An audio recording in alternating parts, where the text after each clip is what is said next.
everybody, and welcome to another edition of Chat and Games, your weekly gaming show. I'm your host for the evening, afternoon, morning, whenever it is that you're listening to this, Melvin Rodriguez. And I'm joined by the always sexy voice in the business, Mr. Matthew Howard. Welcome. Welcome to the Nintendo Direct edition of Chat and Games. And I don't care what you say. You guys are Nintendo drunks. Yes, we are. We're going to go over all the things. Are you mad at that? Wrong podcast. You know what I mean? We have you by this point, if you don't know that we love all games, that there is a problem. There is a problem because we haven't done our job. And we're going to tell you, we love our video games. I love my PlayStation. I love everything that Xbox is putting on Game Pass. Everything is coming really, really well. But it's Nintendo Direct season. It's Nintendo Direct week. How are you going to talk about anything else? Right, Matt? Back me up here. Yeah. No, I'm totally with you. Okay. So, if you didn't know it, ladies and gentlemen, there was a Nintendo Direct that happened on February 9th, right? Was it the 9th, Matt? Trying to remember. Yep, that's correct. And there was a lot of things that were announced in there. It's a chunky one. It wasn't one of those indie directs where you announce a lot of indie smaller case stuff. No. We got some big guns that we need to talk about here. So, before we get started, I would like to remind you that this podcast runs on all podcast services, including Spotify and iTunes. So if you like what you hear, remember to catch us in there and leave us a review if you can. It will really help us a lot to grow the community all over the web. But also, if you like what you hear, you may like what you see as well. Especially for this episode. There's going to be a lot of trailers that we're going to have to go over. So go over to the YouTube, type in Chat and Games, and get in here with us as we go over some of the highlights of the Nintendo Direct that happened on February 9th, 2022. Hi, Matt. Ready to go? Yeah, so to start us off, it was an interesting game that they picked to start the show with. Leading into the Direct, there were a bunch of rumors that we were going to see the next Fire Emblem game from Intelligent Systems.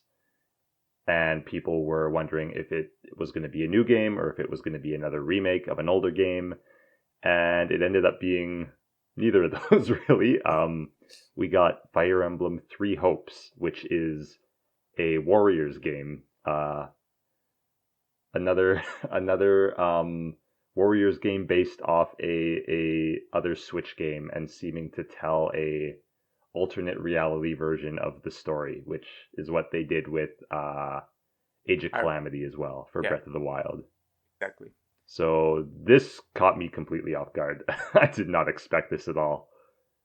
When I first saw it, I knew it's like, okay, this is Fire Emblem. So we're going to start with the new Fire Emblem game, which is like fair. How long has it been since the last one? Like 2 years or 1? Yeah, 2 years. I think it's been 3 years since Three Houses. Yeah. So it's like, okay, it's time. It's time for a new Fire Emblem. Fire Emblem does well, so it's like, okay, makes sense that they will start with a heavy hitter like that. But then all of a sudden, you give me this warrior-style game again. I really want to know how much this thing sell. Because I'm going to be honest with you, I was super excited when the Age of Calamity one came out. Because it's like, whoa, we got more Breath of the Wild world thing. And then we got to play the game, and let me tell you, not fun. Not fun. I'm going to say it right here, right now. I understand that it may appeal for some people, but for me, it was a yikers. Go on. Yeah, I enjoyed Age of Calamity more than you did, for sure. I played it all the way to the end, but for me, like, Warriors games aren't games I feel like I have to play every year. It's more of a, like, maybe every 5 years I'll be in the mood to play a Warriors game. So this left me feeling very conflicted. I don't even know if I'm that interested in going back to the Three Houses world. Like, I liked Three Houses quite a bit, as you know. But it seems like the story they're going for here is like this is going to be the story where everyone ends up working out their differences and working towards the same goal in the end. And my other impression is that it looks like the characters are younger during the war segment than they are in the main game. So are they? My guess is that the whole twist of this game is going to be like, oh, this is what happens if Violet doesn't like go into a coma for 5 years. Oh, okay. And that's going to be like the premise this game is set on. I was really expecting like this kind of joint everyone works together route to be the DLC for the original game, and it's so weird to me that we're getting that now as a Warriors game. And uh, I mean, if people are into this, fair enough. I'm happy for you. I just don't know if this is something that I care about anymore. I think I've kind of moved on from Three Houses.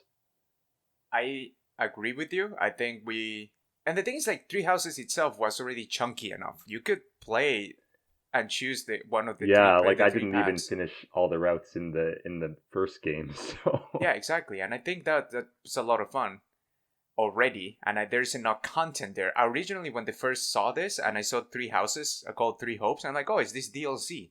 Before we saw the gameplay. And I'm like, okay, no, yeah. there's just another Warrior SKU. By the way, if you know what, we didn't explain what Warrior SKU, so our apologies for that. But it's essentially a beat 'em up of a ton of units, ton of enemy units, and you use one of the characters in Fire Emblem to Yeah. basically use superpowers to destroy all of them. And the whole idea is you battle a bunch of things and beat them up.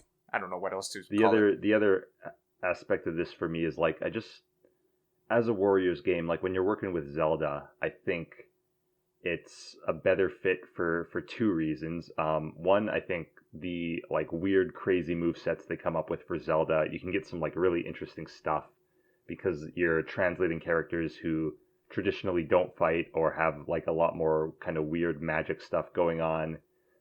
They're allowed to be a bit more like crazy with the things they come up with. Yeah, I also think like Zelda can or Warriors can kind of tell a Zelda story because Zelda stories already tend to be more minimalist.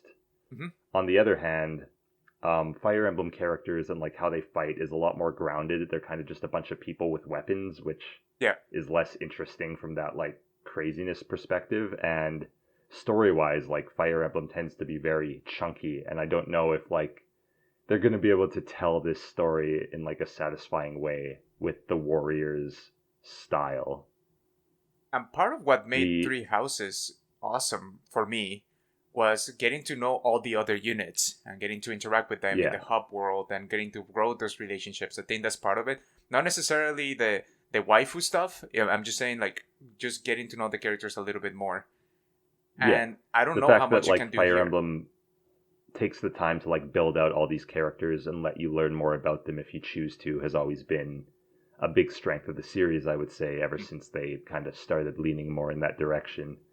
Um, we have had a Fire Emblem Warriors game previously, and from what I understand, it was not like super well regarded. Like people generally like the two Zelda ones, but hmm the Fire Emblem one is was considered like very skippable. People didn't really like the weapon triangle mechanic implementation and some other stuff.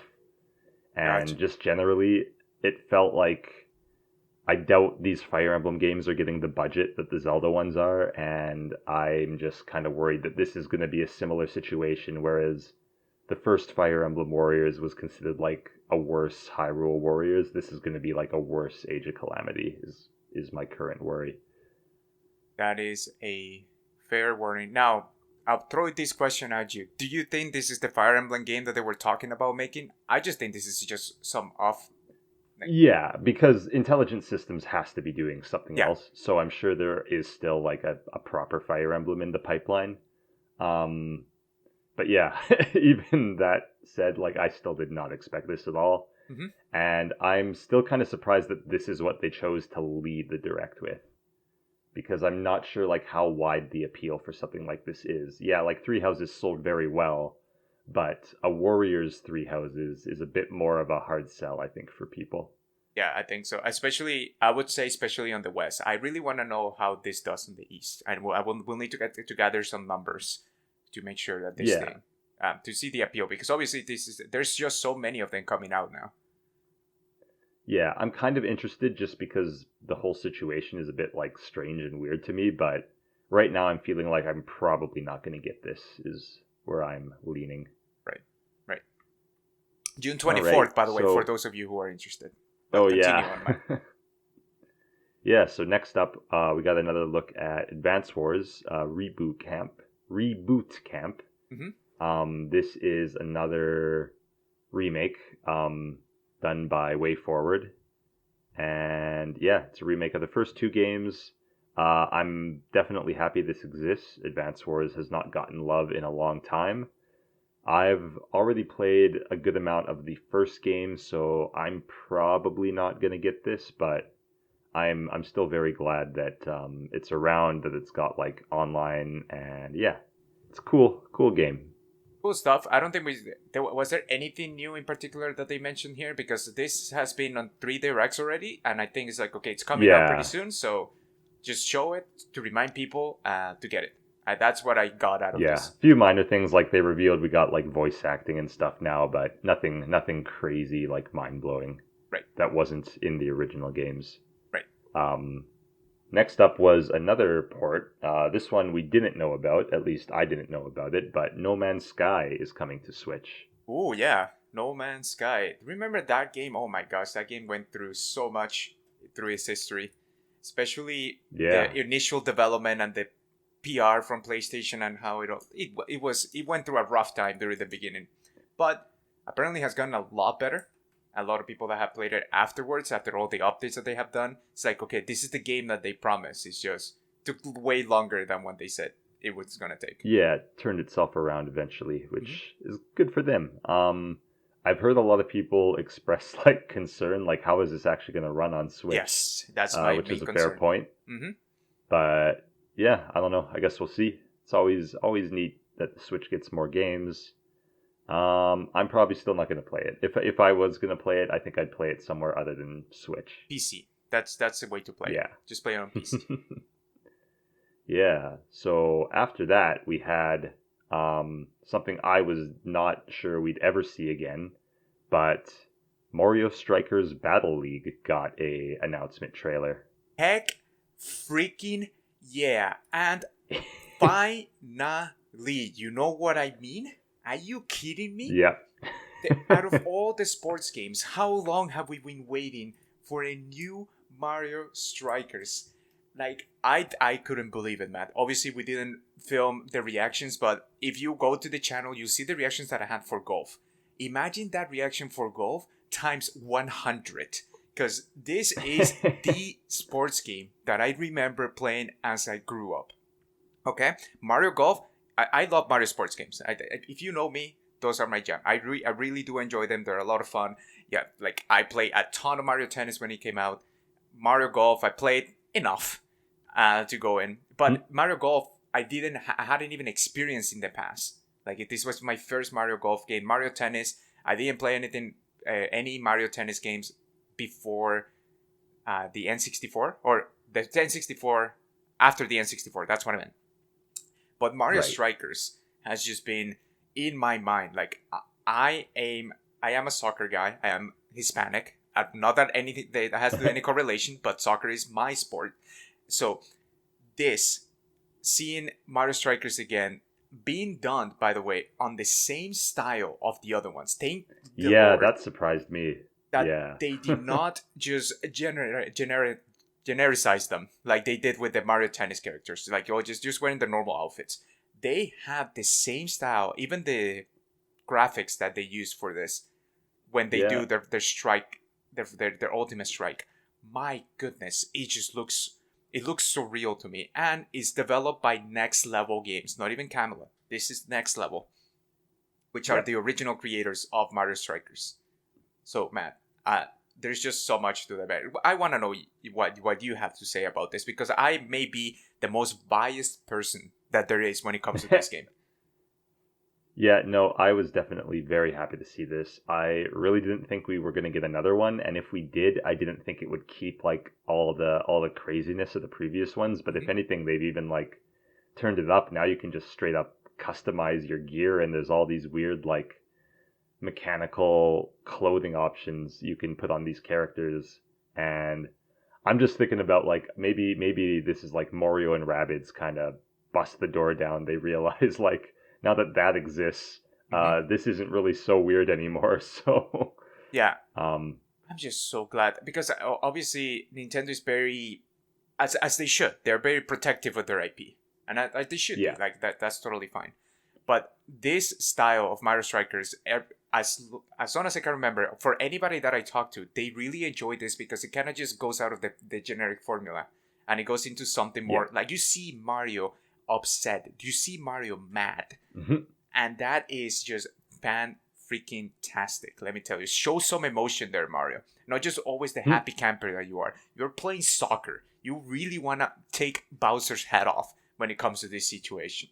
Yeah. So I like how they're not even calling it soccer anymore. They're like, oh, this is strike now because they've got so many characters who will just like grab and hold the ball and throw it around and stuff. I mean, you have Donkey Kong playing. I'm fine with. Yeah. Which is literally handball territory all the time. And like I was going to ask you, Melvin, if you were offended by the fact that Daisy does not seem to be in this game yet. I am literally holding hope and dreams that please. It's just that maybe they're not showing her in the game yet, but obviously that's a yikers. But come on, you're gonna show me Peach, but you're not gonna show me Daisy.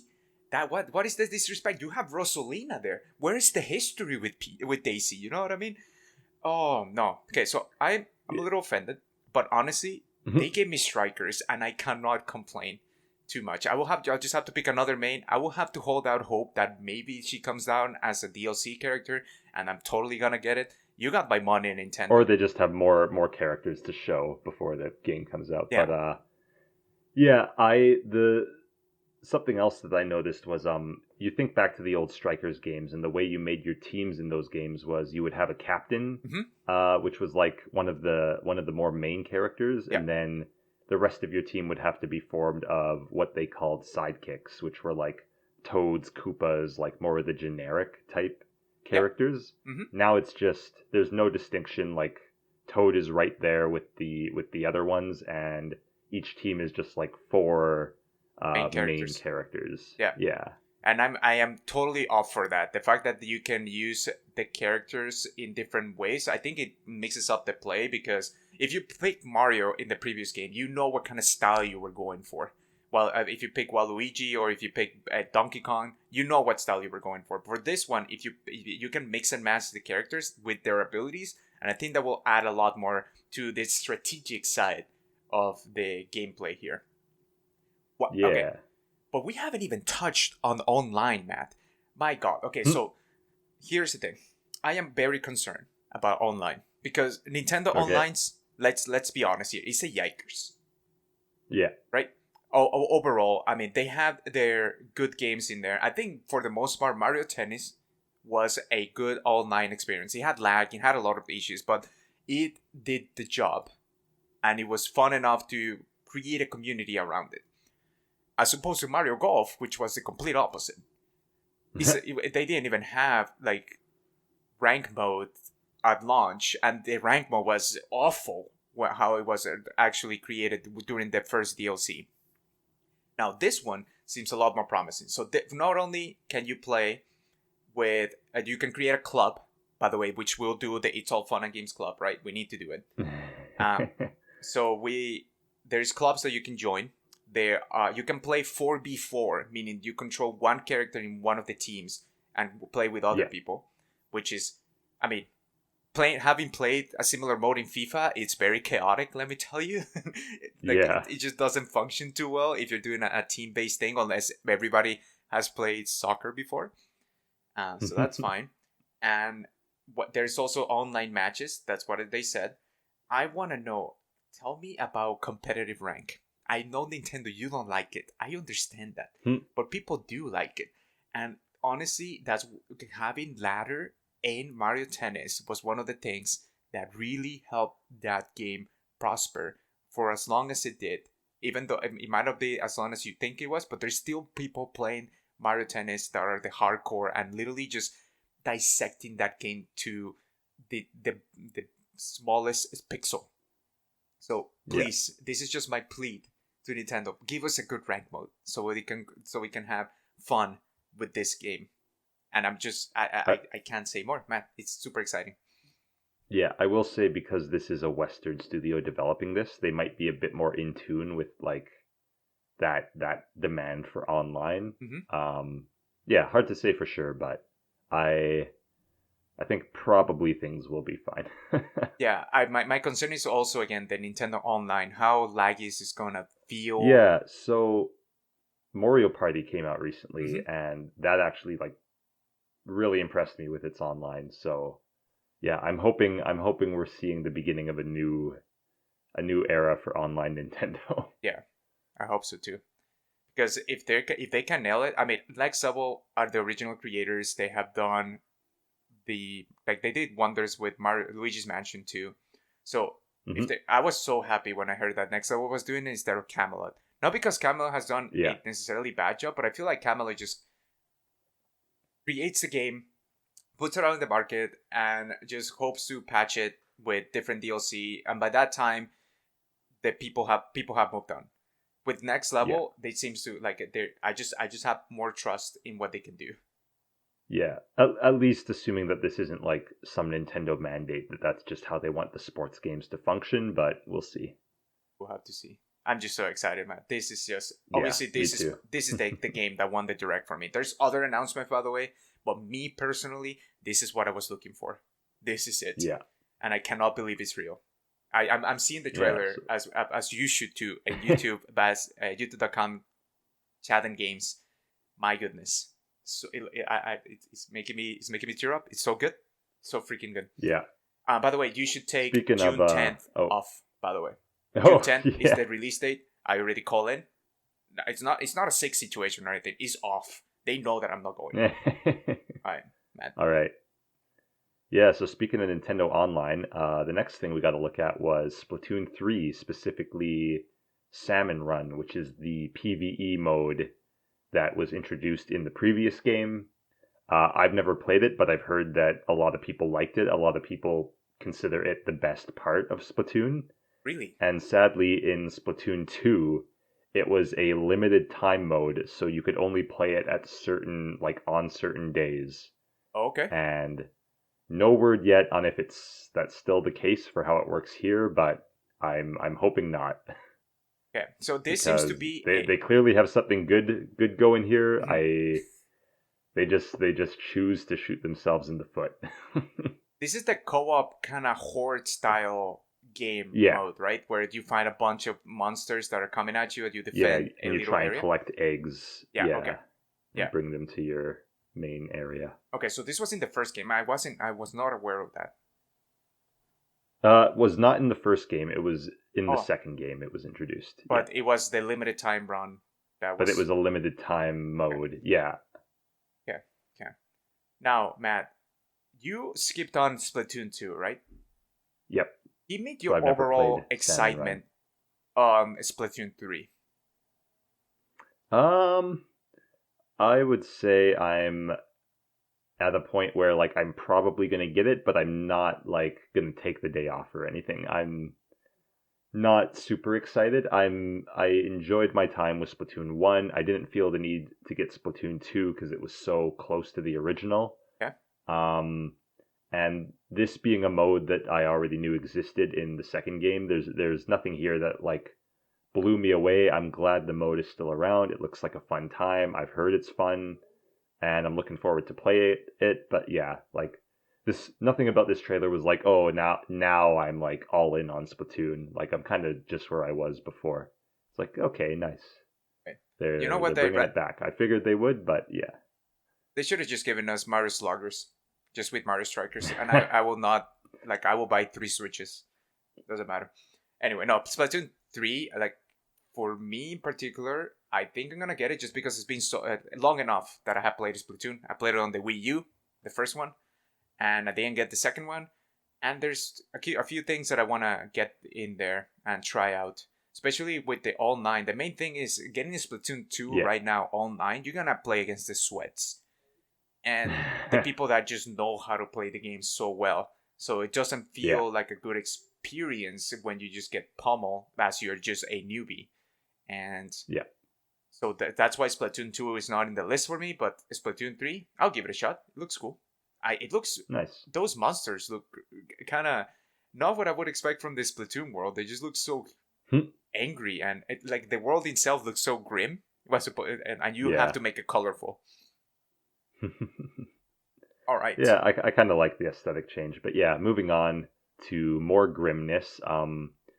We heard about Front Mission 1 and 2 remakes are coming from Square Enix.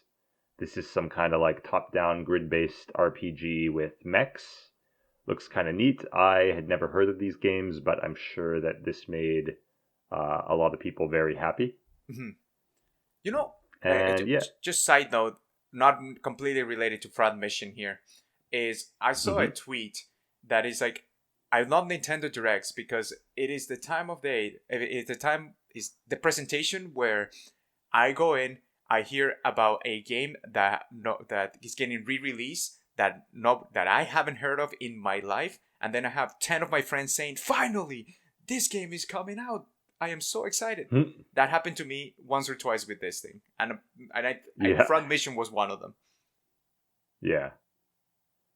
Well, it's nice. I do appreciate like these games that maybe didn't get as much exposure because of whatever circumstances of their original release. They kind of get like a new life Hmm. with stuff like this, and yeah, it's nice. Yeah. An actual new game though that we got an announcement for was what did they call it again? It's the Disney racing game. It's called. I got you. Disney Speedstorm.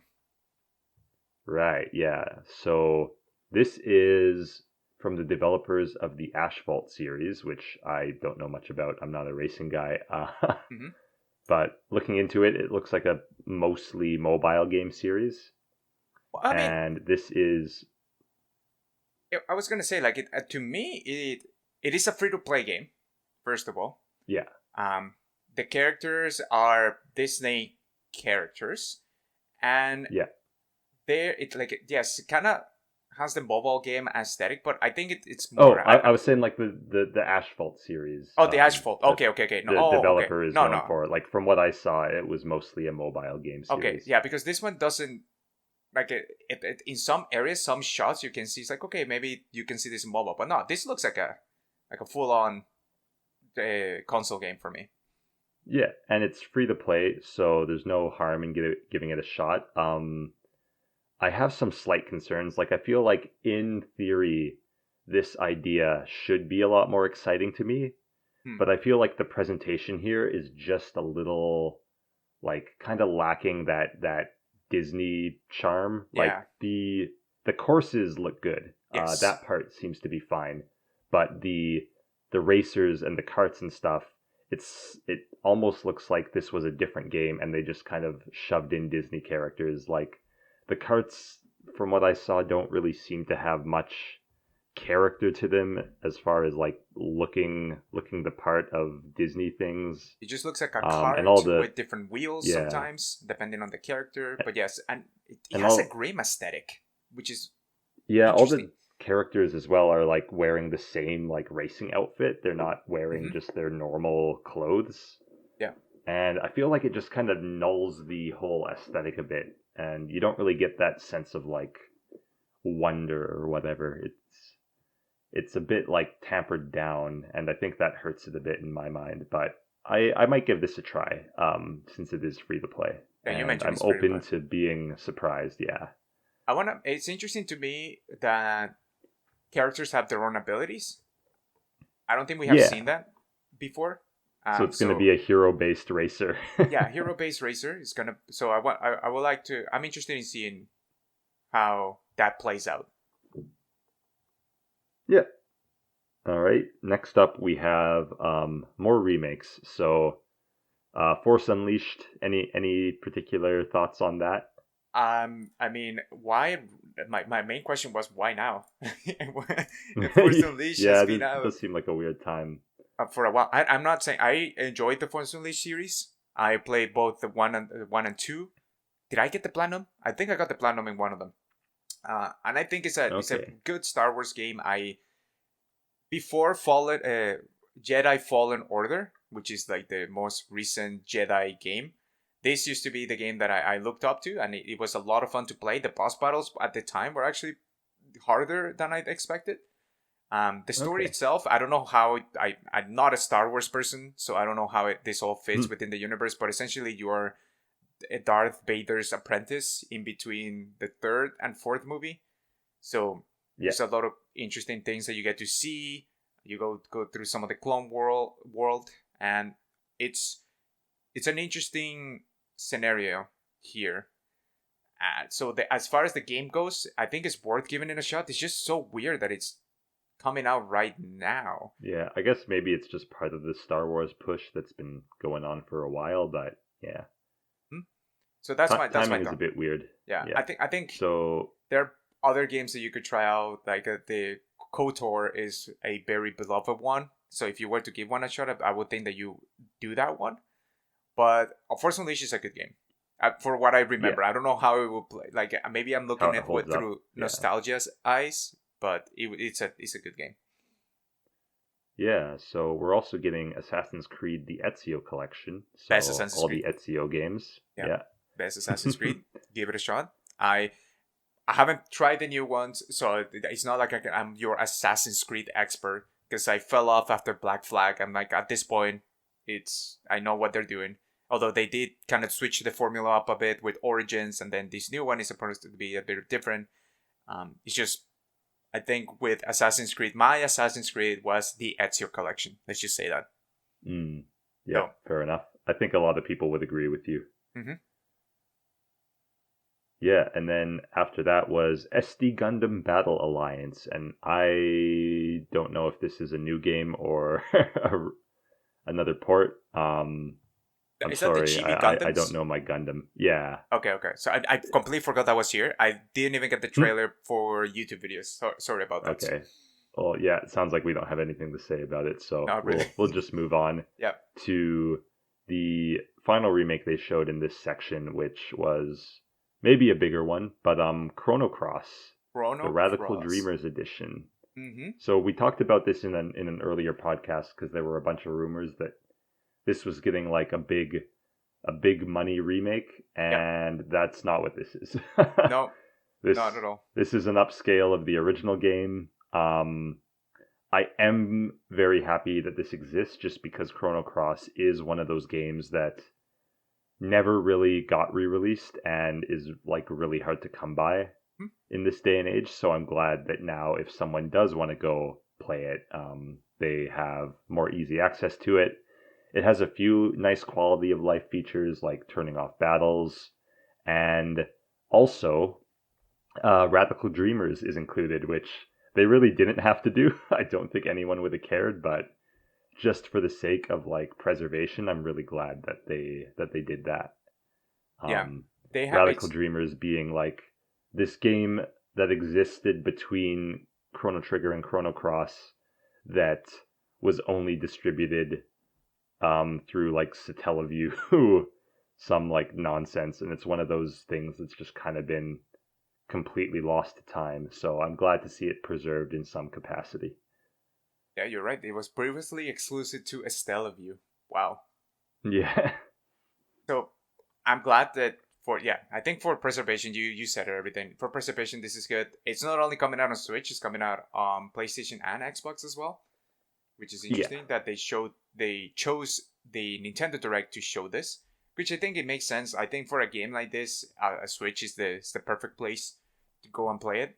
The portability aspect, you can't beat that for our JRPGs. Just how long they are, being able to play them anywhere. It's really nice. So it's sad that it's not the full remake that we were kind of speculating on, or we saw the reports from, because it would have been cool to see, even if it was just Chrono Cross and not Chrono Trigger, it would have been cool to see the full remake job that they did with Final Fantasy VII.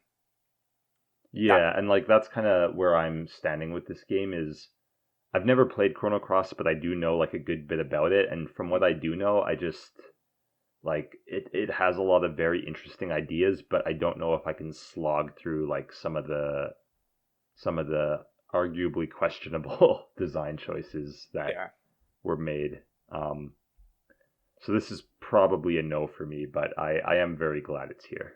Yeah, exciting. That being said, does that mean that we hold out hope for a Chrono Trigger remake? Huh? I think the other big rumor for the remake was Final Fantasy Tactics, so maybe that'll be what we get. That's totally fine too.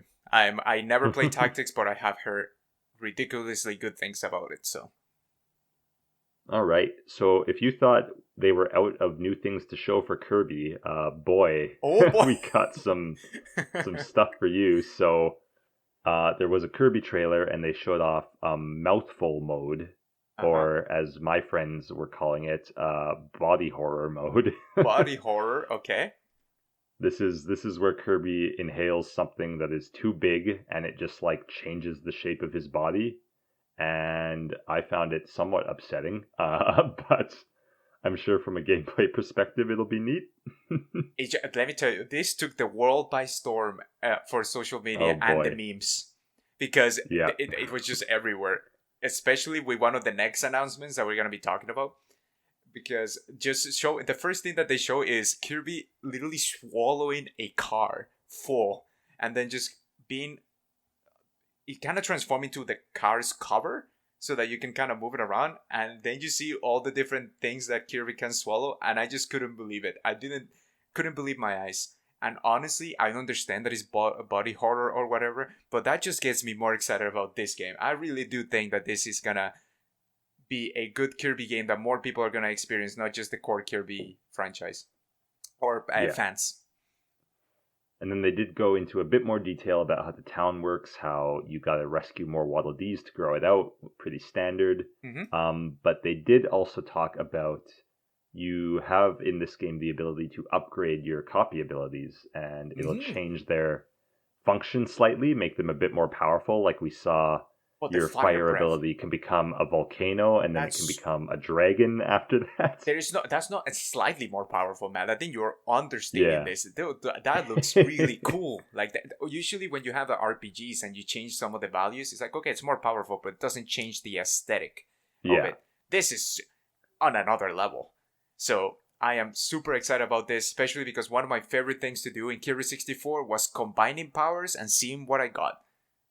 Yeah, and this is like a little bit similar to that. It's not quite the same, but I had a similar thought. Like, kind of getting these variations on your powers and stuff reminded me a lot of Kirby 64 or Kirby's Dream Land 3. So, I'm totally into this and seeing how they do it. Yeah. I thought we had seen all we were going to see of Kirby, so yeah, I was already going to get it, but this actually did make me like a little more excited. Oh no, I was on the fence for this until this trailer. They're like, okay, not really, because it's like I was gonna say, Kirby has never necessarily appealed to me in that sense. See, I just have the nostalgia ISO 64, but I don't think I had. Well, actually, the Game Boy Advance games were also pretty fun. But other than that, like Kirby has fell off for me in the last little while. I have never been like I see the Kirby games like okay, nice, but this is like okay. When we saw the first trailer, I'm like okay. It looks different, something that might be interesting. Then we saw the different powers and different areas. It's like, okay, fair enough. I think that's all we need. That's all we're going to get. And I think I'm just going to see what people think about it, and then I'll get it. But then we saw this. Kirby swallowing a car. Upgrading powers. You sold me. There we go, Nintendo. You did it. You did it with this nice. Direct. March 25th, by the way. Coming out very, very soon. Yeah. What about MLB The Show? Were you sold on that as well from this trailer? I'm gonna be honest with you. This is gonna be one of those situations with how FIFA also gets ported to Switch. It's just that's not the way to play it. I'm gonna be right here, right now, and say it. That you can port a lot of things to Switch now, which is nice, but that doesn't mean that you need to play it on Switch. I'm just letting you know. Yeah. Speaking of Switch not being the way to play things, after that we saw Kingdom Hearts again, the cloud version. Even for the early games, it's a cloud version on Switch for some reason. So I completely blocked that out of my memory, as you can tell. I didn't even know this happened.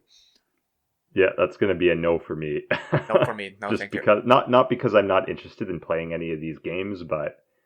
Like, cloud version, really? Like, for 3, I get it. But you're telling me that the, like, PS1, Kingdom Hearts 1 can't...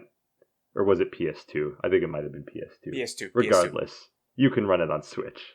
Come on. Yeah. We have the technology. And I understand, but again, at the very least, Kingdom Hearts is almost going to be available on your toaster oven pretty soon. So, you can... There's ways you can play it. It's all the games are on Steam now, and I believe most of them are accessible on consoles if you're looking for them. On PlayStation specifically. I don't know about Xbox. So go play it there. Yeah.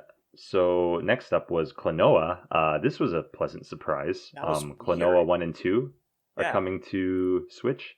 I've never played them, but I know a lot of people hold this series very near and dear. So yeah, I think it's great. Another platformer. I'm okay with that. I remember Yeah. the character. I do not remember playing this game. So it will be interesting to see. I don't think with the plethora of games that are coming out this year, I do not think that this is something that I'm going to actually have time to play. But I know people that are excited about it because they have played it before or they remember the character in some way. So good Yeah. for people. And Portal is also coming to Switch. Portal 1 and 2, the collection. These are phenomenal games. Highly recommend both of them. Portal 2 was one of my favorite games of the past decade, and Portal 1 would probably have been one of my favorite games of the decade before that if I had bothered to ever think about it. Portal. But yeah, I love these so much. Again, Portal is available.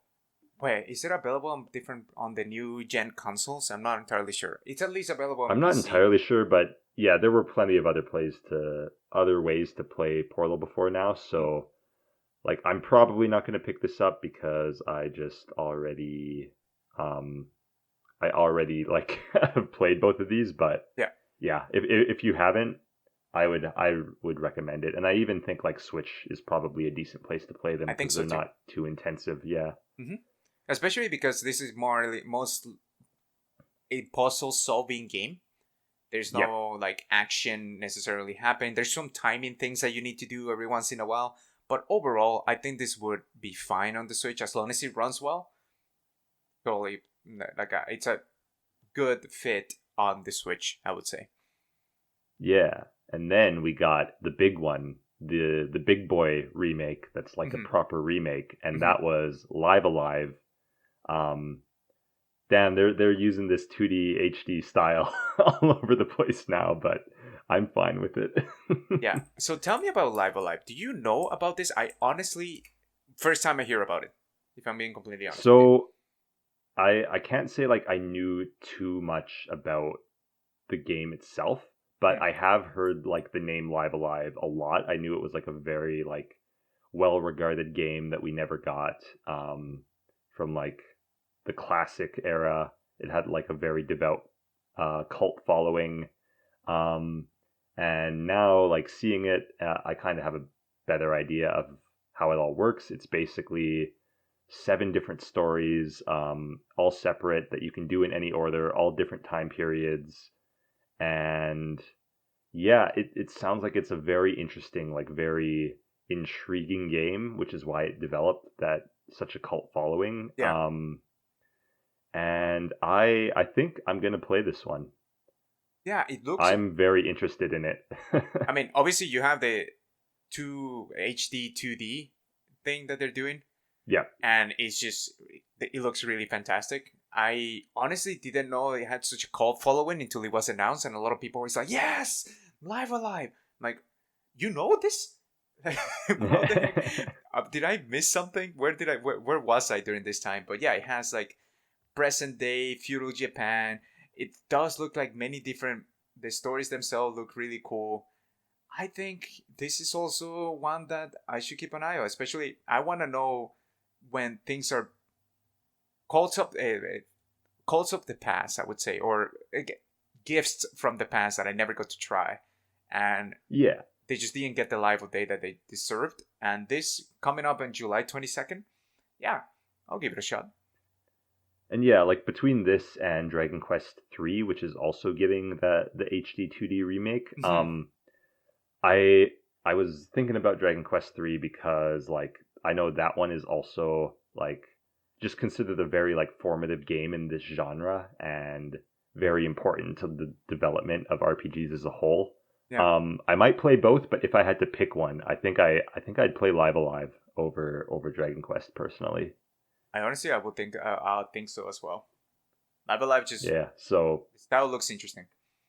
Yeah, this definitely caught my attention, and I didn't expect it at all. So yeah, very cool. Another thing I didn't expect at all. There was actually a fair bit of that this direct, but we are getting a new Wii Sports, and No, they also still called it the Wii Sports series, but even it's though Switch it's Sports. It's Switch Sports. yeah, the game is called Switch Sports, but in the presentation, he's like, we have a new entry in the Wii Sports series. I It's like, I guess we're freaking just going with that then. love this. By the way, I Oh yeah, don't think you can understate the appeal that Wii Sports had for the vast majority of people that were not gamers. This is the game. Like I yeah, remember when Wii came out, I got two games. This came with built in with the Switch, right, to show what the Wii mode could do, and Zelda came with it. But do you think anybody care about Zelda at that point? Twilight Princess? No, no, no. Everybody care about Wii Sports. It's just I remember so many families getting the Switch and playing this bowling, baseball, all this sort of stuff, and this seems to have a lot more than that in this scenario. It has yeah, soccer. and like Wii Sports, the first one had a surprising amount of content for a 3 game because like Yes. even beyond just the 5 sports, they usually all had, or like some of them at least had these single player modes where you would gradually go against like tougher and tougher people. Hmm. The They all trials. had these like special like training modes, yeah, that Yeah. had sometimes like unique setups and Hmm. mechanics to them, and just like yeah, Wii Sports was like crazy. Wii Sports Resort again had a lot of content. That one didn't grab me as much. I felt like most of the games were pretty throwaway personally, apart from like sword fighting, which was really good, and I'm glad to see that back here. Hmm. Um, this one, it's weird to me that like they just like when they show the demo, the two of them they were using Mii's, but it seems like by and large Mii's are gone from this. Yeah. And seeing these like character designs, this looks like knockoff Wii Sports to me. It does. Like that's the impression that they give, even though like this is just what it is now. Uh-huh. Yeah, the character design, I was gonna mention that is not great, I don't think, in my personal opinion. But aside from that, if you can get over that fact, this is the game that I definitely would get. Not because it's like, okay, this is the game of the century, things that I will play, is if I'm gonna go to a friend's house that doesn't play games, or I'm gonna have a family Yeah. gathering, I no longer just have Mario Kart under my belt, you know? Because Mario Kart is the only game that you can kind of pull out and have fun, and people not necessarily like racing, and if they get stuck on certain parts of the track, it may not be the great, but it's the only game that I kind of will put out and show to those types of gatherings, on top of like board games or stuff, like the what was that game that came out with bundle with a bunch of board games? I forget the exact name of it, but you cannot show, for example, Smash Brothers to anybody, because even though Yeah. it's family fun, it can be hard to control for some people. Like me, my wife, when she plays that game, she just dives off the stage every single time. She doesn't know what's going on. So this type of game being available, this is the kind of game that I will bring up and play together, and I know we'll have a blast. And this is the only time that I will use motion controls. The only time. How do you feel about the fact that it looks like this is going to be another Nintendo sports game where they're going to be like, we're going to put it out and finish it later? Because they already announced like golf is not going to be there at launch, but it's going to come later, and possibly other things as well. For this type of game, for the use case that I'm going to use it for, I am okay with that. It will give us a little bit Yep, more to be excited fair enough.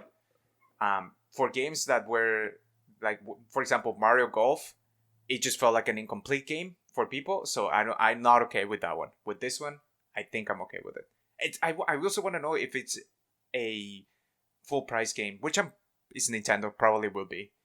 Probably. But it's kind of sad Yeah. because we got Wii Sports built bundle with the Wii. Can Yeah. you imagine if we had this Switch Sports with the Switch? There's no. Yeah. Do you think you couldn't find a Switch now? Oh boy, let me tell you. But yeah, following on that, we got Taiko no Tatsujin, and my one takeaway from this was that we have reached a point as a society where you can have an official video game presentation and you can just say Megalovenia with no explanation and no, like, you just assume people are going to know what you mean. And as they should, Matt. As they should. But yeah, nothing much more to say here. I really liked playing this game in Japan, but I don't think it's something like, it wouldn't have the same effect if I was just waving some Joy-Cons around. You got to have the drum itself. Yeah. Oh, the drum makes a ton of difference, and if you're fortunate enough to live in an arcade, in a place that has an arcade that actually has the big drums and the actual game, go check it out. It's actually a really cool experience. Yeah. They also showed Triangle Strategy again. Main thing that they showed off is that they're putting out a demo that goes up to the 3rd chapter, and you can like port your data over from that to the main game. I'm probably just gonna wait for the main game, but oh really? You're not gonna play the first 3? No, because I don't know what happens if I get really into it and then I really want to play more and then I just have to wait. True. I'm looking up at the dates right now just to see if I can find them. But did they say when the demo versus the actual game is coming out? So the game comes out this month, from what I remember. So it's pretty close, and the demo was available like right now. So. Right away. Okay. Yeah, I mean, I think this is just for people that are really on the fence. You know that you're gonna get it, so might as well just wait for it. Yeah. They showed off Cuphead again. This was all like DLC they showed off during the Game Awards. Play it. And that's all I'm gonna say. Coming to Switch as well. Yeah, Cuphead's great. Metroid Dread is getting a super hard mode. I have zero interest in this. Come on, Matt. Are you not a gamer? I guess not. This is too much for me. Single hit death. Yeah. Single hit death. That's basically this. The first thing that I am fascinated by the speedruns on this game when the game came out, just because I was very into Metroid Dread. So the first thing that I saw is like, okay, the mode came out the moment that they announced it. And I already saw people trying to see, okay, where can I beat this with the fewest deaths, getting to the end? Yeah, because it's like you lose some strategies. You can no longer like damage boost or like tank hits to get through like some lava early or anything like that. Can you imagine fighting that final boss and it's a one-hit kill? Oh my gosh. That is some form of masochism there.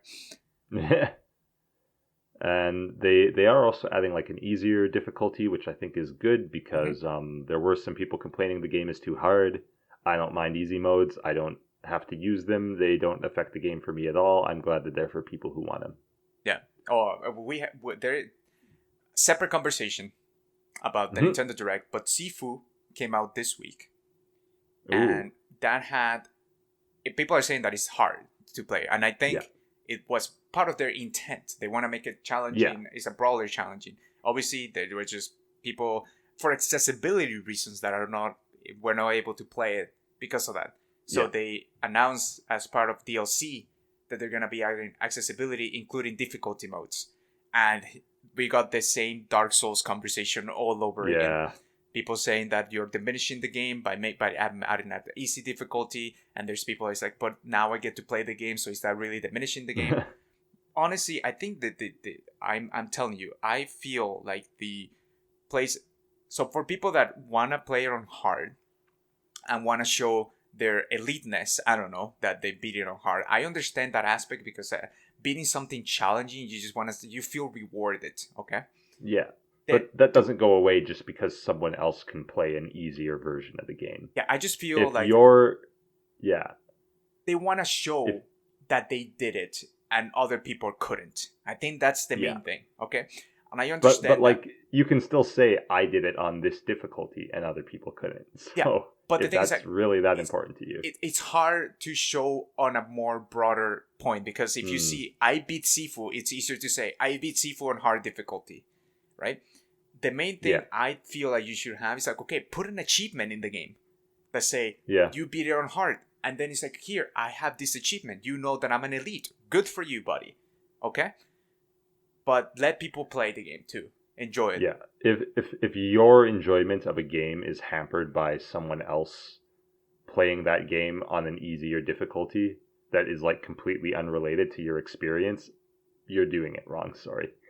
Like, yeah. who cares? That's what I mean. Get your achievements and be happy with it. And you will feel that same sense of satisfaction. You can say, I got the achievement. I am a greatest gamer that ever lived. It's like, good for you. But let people enjoy the game. Yeah. And then the Metroid is also getting an update for a boss rush mode, which is cool. Mm-hmm. Yeah.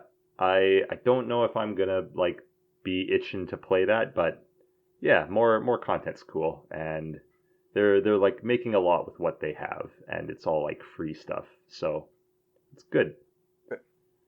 Speaking of good, Earthbound and Earthbound Beginnings are coming to Nintendo Switch Online. Oh boy, I was really hoping we were gonna do all three, but sadly, like Mother 3. No. Yeah, they were gonna just go through them all one by one. Yeah, I've already played both these games. I highly recommend Earthbound. I think it's very cool, very charming, like just very interesting experience. I would only recommend Earthbound Beginnings if you have played Earthbound, you really liked it, and you think that you can stomach a game with kind of that same charm, but very archaic game design and level design. I had fun with Earthbound Beginnings, but I don't think it's a game that holds up especially well. I think it's a game that most people probably would not enjoy. Okay. But the other one, Earthbound SNES, I think is still very cool, very, very much worth playing. Is that the one with Lucas? And those are available right now, so yeah. Cool. And that brings us to... They did like a little slideshow of like some Lego stuff, some Demon Slayer stuff. I don't have much to say about any of that. No, moving on. So we can probably just get to the final two announcements. First off, Mario Kart DLC for 8 Deluxe. Mario Kart 8 Deluxe DLC. So what does that mean? Did they lie to us when they called this Deluxe? Because wasn't the appeal of having Mario Kart 8 Deluxe that it came out with everything already? Now we have to have this extra DLC, are you telling me? But the other weird thing is like Deluxe is like 4 or 5 years old already. Why did it take them so long? This is interesting because remember, we had rumors very recently that they were gonna be making they're making Mario Kart 9 and it has a twist on it. I do not think that they were referring to this, honestly. I wonder if it is just like they saw that 8 Deluxe was still selling so well. Like, this is the best selling Switch game, and to this day, it is still like making like top 10s on sales charts for like the week and stuff. Like, I wonder if they just figured, like, you know what, this is too big for us to just ignore now. Like, it wouldn't make sense to release 9 at this point, and they went for this instead. So we are getting for the 8 tracks, which is doubling the track number of Bonkers. 8 Deluxe. In different and 8 waves. Deluxe already had like more tracks than your average Mario Kart game. Yeah, it's crazy. I mean, it comes in different waves. So, and it comes with, it's part of that expansion pack that you're gonna do it, and that's the part we get it for free. Yeah.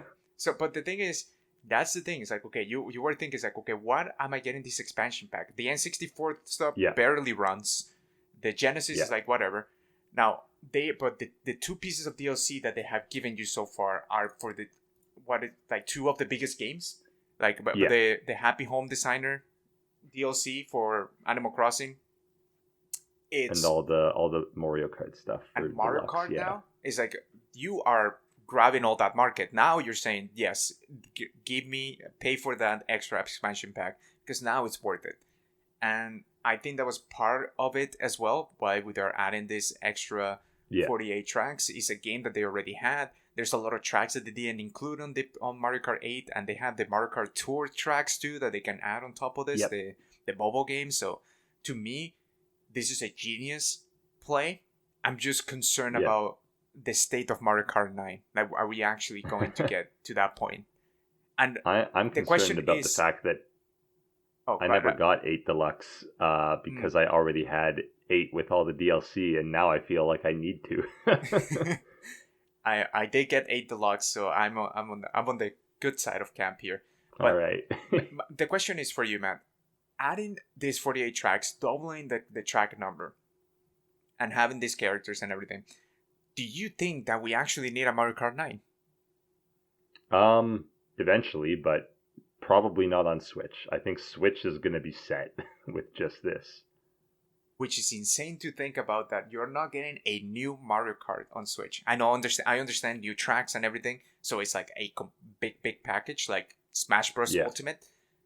But it's just an interesting time that we're living. The fact that Mario Kart Yeah. 8 is still selling like crazy. How old is this game? I guess Not only the 8 Deluxe, but the Wii U, because this came out on Wii U. the Wii U one is like 8 years old. Like, it's crazy. I guess you could say 8 Deluxe is like what Mario Kart 8 should have been, because 8 had some issues, like the battle mode Right. was obviously very bad. Like, it just used actual like racing tracks from the game, Mm-hmm. and it was like clearly like a last minute thing. 8 Deluxe like kind of feels more like what 8 should have been at launch. So you could make the argument, like, and also because the Wii U sold so poorly and most people were getting it for the first time on Switch, Yeah. maybe in that sense it makes sense that it kind of was a new Mario Kart for most people. Mm-hmm. Yeah. I mean, I am happy with the 48 tracks. Tracks changed the game so much. Yeah. And they And add a even if you lot. don't have the expansion pack, like, it's a pretty good deal. Mm-hmm. Like $25 for all these tracks is how most people seem to be reading this, and I think I agree that that's how it's meant to be read. But yeah, like, that's crazy. The thing is, for hardcore Nintendo fans, I feel like Yeah. this is just another chance for them to double dip on you. Because you bought it. Let's be honest, you bought it on the Wii. You probably paid the DLC on the Wii. Then you bought the Mario Kart 8 Deluxe here. And now they're going to add on top of this booster pack that you need to pay, right? How much money have But you spent? if you are hardcore, maybe you already have the expansion pack, in which case you're just kind of getting this as Well, a they're bonus, squeezing which the is, money in a different way at that point. yeah. But yes, you're kind of getting it because you technically already paid for that expansion. Yeah. It's about, Yeah, but overall, I think this is good. I think the whole situation is a bit weird, like it took so long and that it's like just so much, but yeah, I think it's cool. I think it does make sense just with how well this game is selling to maybe pivot away from 9 and just focus on the like smash hit that you already have. right. Okay. And then we ended off the direct on Xenoblade Chronicles 3. Man, this is all you. Let me tell you, because I do not understand the the fan service, or why Xenoblade is so important. I don't get it. I played only one of So them, and the one that I play apparently was a big yikers. So you need to explain this to me. So go. So let's see. So I don't know. Some people have been saying like, "Oh, why does Xenoblade get so many games? Like, it doesn't sell that well. Like, what's the reason?" I think it's like fairly obvious. Monolith Soft makes Xenoblade. Xenoblade is Monolith Soft specifically, like their biggest selling thing. Mm-hmm. They're going to keep making Xenoblade. It's the same reason Intelligent Systems keeps making Fire Emblem. It's not like Nintendo is just one big blob that decides like which games they're going to make. Like, the individual studios have to look at what they have access to and what they can do. Right. And because Monolith Soft has Xenoblade and Xenoblade is the biggest thing for Monolith Soft is going to keep making Xenoblade. Okay. So the fact this is coming didn't surprise me. I think this was another thing that was pretty heavily rumored. I'll go over a brief history of Xenoblade with me. I played the first game when it came out. I wanted to support Operation Rainfall, so I got all 3 of those games. Xenoblade 1, I think, is the most consistently good or like most well-rounded game in the franchise. I think it's a pretty solid RPG overall. Mhm. I'm not like as crazy about it as some people seem to. There are people who think it's like, oh, it's one of the best like games of all time, and I'm definitely not like that extreme, but I do think it's a very solid game.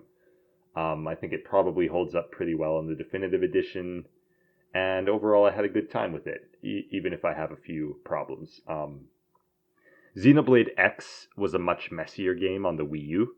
Okay. It is my personal favorite because it took the specific aspects of the game I liked, specifically like the exploration and kind of like the whole um, discovery of the world and the whole like design of the world, and I think it did that aspect better than any of the other games. Okay. So I was able to maybe look past the fact that the story was pretty bad and there was some like very weird decisions made in how the game worked, and yeah, there were definitely some problems, but I personally liked it a lot. Xenoblade Chronicles 2. I know this game has its fans. I know that a lot of people really, really enjoyed it. I could not. Mhm. I played the game almost to completion. I really tried to give it an honest shot, and just the characters and the story were not doing anything for me. I didn't like the new art design. It felt like from like a world and exploration perspective, it was the weakest of the three games, and I just, apart from like the music, which was fantastic as always, I just was having a really hard time finding things to like about it. So Okay. apparently, at the end of Xenoblade 2, it's revealed that Xenoblade 2 and Xenoblade 1 are kind of alternate reality universes that are parallel to each other.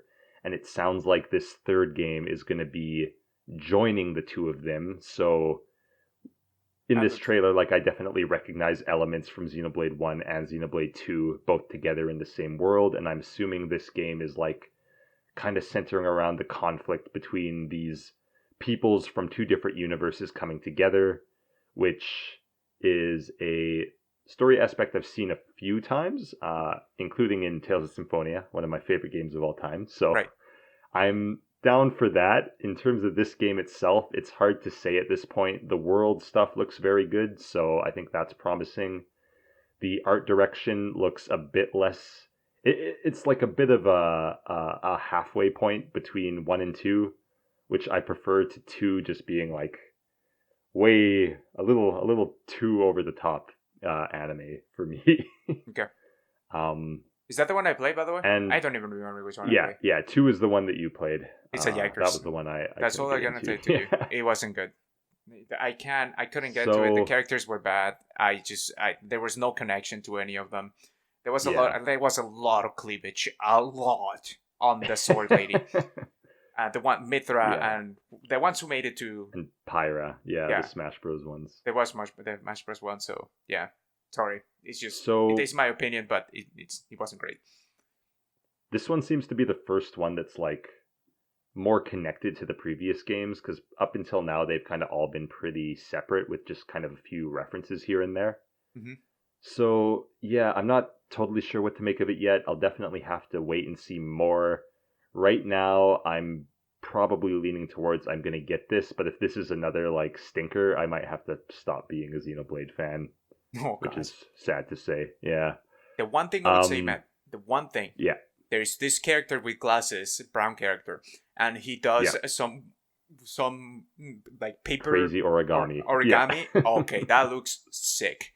I will give it that Yeah. much. Yeah, so I'm looking forward to learning more. I'm gonna be maybe cautiously optimistic for a time. Of the three Xenoblade games we've got, I've enjoyed two of them. Um, it just is. It's lingering in my mind that the previous game I very much didn't like. Hmm. So hopefully this one turns things around back in a more appealing direction for me. But yeah, we'll see. I think it was a good announcement to end on. Xenoblade is kind of becoming a bigger series for Nintendo. It's got a lot of pretty hardcore fans. I think it makes sense as like a show ender. Yeah. And the thing is, these games, being JRPGs, they have a lot of time commitment that you had to put into them. Yes. So it's in September that is coming out. So usually that's right before the fall season of games, when a lot of things come out at the same time. So I will have to see when this actually, how this pairs up with other things for me to say, I'll give it another first shot. But if the first 3 hours of the game are me talking to an annoying character again, I'm gonna lose it. You can always wait for me to give you my impressions as well. That is you true. don't have to get it at launch. we can wait for Matt. Yeah. But all right, that will wrap things up for our direct roundup. All right, thank you very much, Matt, for guiding us through that. There's a lot of things that happened during the Nintendo Direct, and we would like to hear your own opinions. So if you want to check that out, go to the YouTube channel, comment below, or write to us on itsallfunandgamestv@gmail.com. We would like to hear from you. What was your favorite game? And if it was Xenoblade 3, please explain it to me. I really want to understand what the appeal was. And if it wasn't Mario Strikers, you need to get yourself checked out. That's all I'm going to say for that. Okay, favorite part of the show for you, Matt. And why was it Mario Strikers? Oh, let's see. Was it Mario Strikers? It probably was. The only other thing that it might have been is Live Alive, because that was just so unexpected for me. Right. But yeah, Strikers, we got to see more of. Strikers is something that I've been waiting for a very long time, and something I'll probably be getting day one. Yeah, Strikers is. I think I'm gonna settle on Strikers being it for me. Cool. Good to hear. Good to hear that you have the right opinion. Nice. So yeah, no, let us know. I'm actually curious as to what everybody likes. Even if it was like 3 hopes, I want to understand why you like the Water series.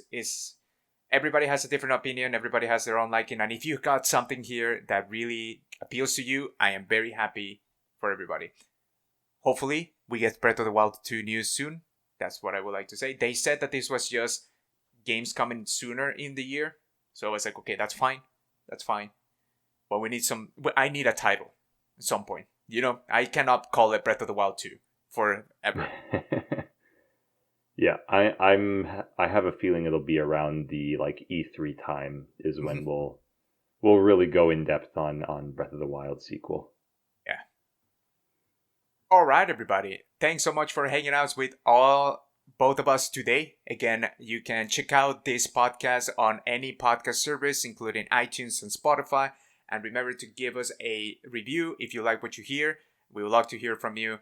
And also remember, if you like what you hear, you can also like what you see by going into the YouTube, Chat and Games. Go check it out over there. There's also a channel called It's All Fun and Gameplays, where we put all our live stream archives in there. Right now, you can see the God of War playthrough, and we are going through the Pokemon playthrough that we have been going through. And by we, I mean me. By the way, Matt is going through his own journey in Pokemon at the moment. Very slowly. Yeah, but we should have a chat about it later on, Matt, because we did talk about a lot of Pokemon before it came out. We should chat about what our actual impressions after we've gone through the full Pokemon journey. So look forward to that. Other than that, that's everything that we got for you this week. Thank you for joining us. Matt, any final thoughts? Bye.